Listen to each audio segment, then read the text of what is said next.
Thank you. Our next reader is Amedee Smith. And what he wrote about himself is he's an ex-chef and a full-time poet, which I thought was a nice bio, but I like even better what he wrote in the book. So I'm going to, and Michael did ask us, don't write boring intros. Do something original.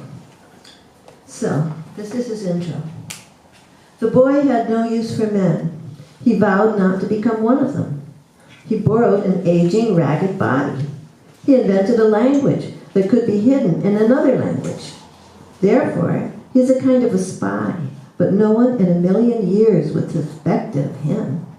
If love were a lake in need of swimmers, he would learn to swim. But just in case, he has taken all of his small poems and fashioned a large paper boat from them. A boat for friends and strangers. A boat with no destination. A boat to dream in. Amedee Smith.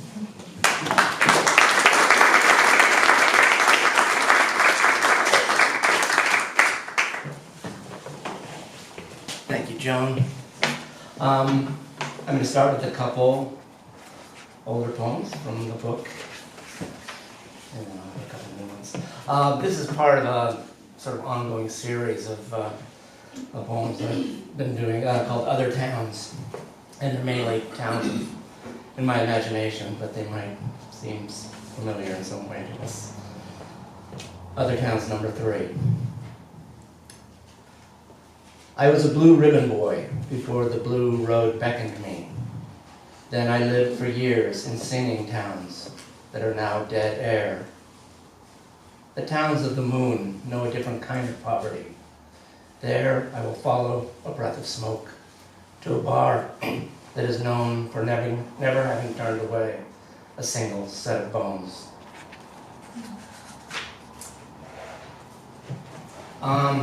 This is a poem sort of based on the form called the ghazal. It's an ancient Persian form comprised of couplets.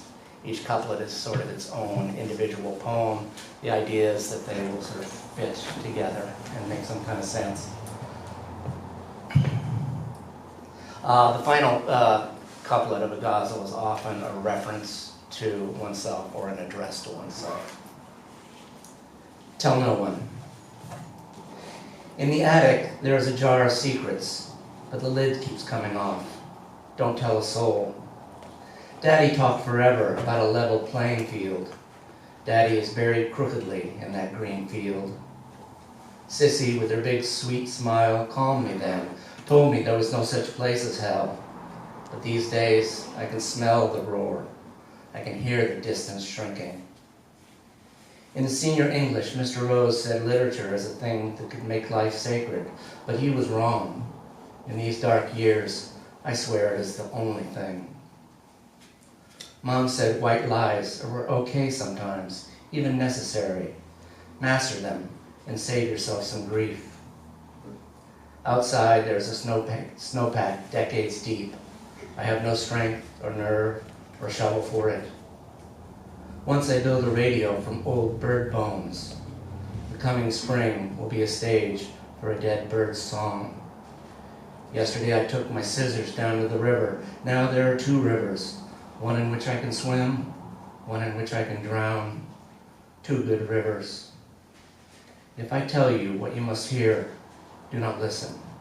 There are too many truths. Tell no one. And this is another in the series of Other Towns. It's my most recent poem. Other Towns, number 4. There is a music falling from the trees. Some say the songs are old. Some say all the songs are new. But I can tell you that they are old and new. They are like our town, something ancient, something modern. The songs are as similar and dissimilar, as strange and common as our given days. This morning I went out walking through one of our older, regal neighborhoods. There the citizens are finally surrendering to nature.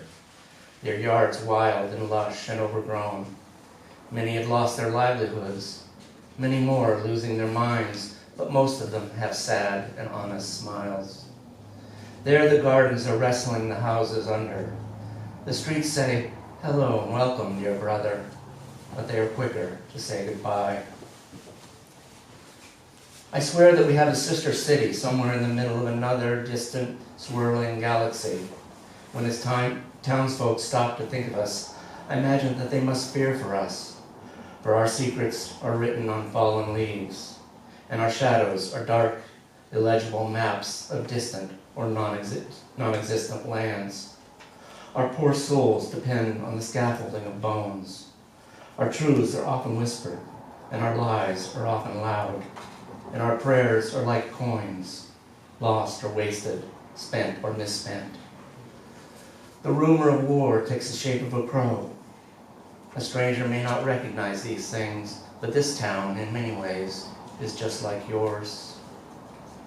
I have tried to be both sweet and funny. Some days I am sweet, others funny, rarely both, blue moons being what they are. Oh, and the high, thick walls that keep one's selves from one another. Downtown in the business district, most of the merchants and bankers have the heads of birds. These are not masks, as the vacationers presume. Here the streets that run north to south are named after the many kinds of sorrow. The streets that run east to west are named after the trees. This afternoon I will meet my love at the corner of Sycamore and Melancholy. We will talk about the possibility of marriage and whatever that might mean. And we will talk about our town in the voices of those who will never leave. And the last one, another ghazal. Burials, bars, and streets turn silver. I dig holes in the backyard, plant Bibles there. What will grow? Thistles, thorns, a few dark songs, small weed-like prayers. There was a bar with a small stage where a woman was playing her poodle like an accordion. Back at her house, she played me in the very same manner. I have traveled far, sometimes deeply. I have managed to avoid the trapdoors on the moon. Rain has painted these streets silver. There is my wealth, my fortune. The cats in this neighborhood work in threes. I'm often caught in a triangular prison. Ornamental and still, they make lousy sentinels. The kid that I once was, pale, scrawny, but fearless, always waving to the bums, and those cathedral arches beneath the bridge, proof that even the low are holy. Voices inside me, quarrelsome tumbleweeds. I remain a heretic and heathen, not by choice, but temperament.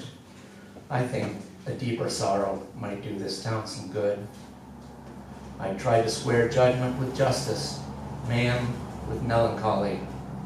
I have written to myself several times lately. I haven't answered once. Thank you.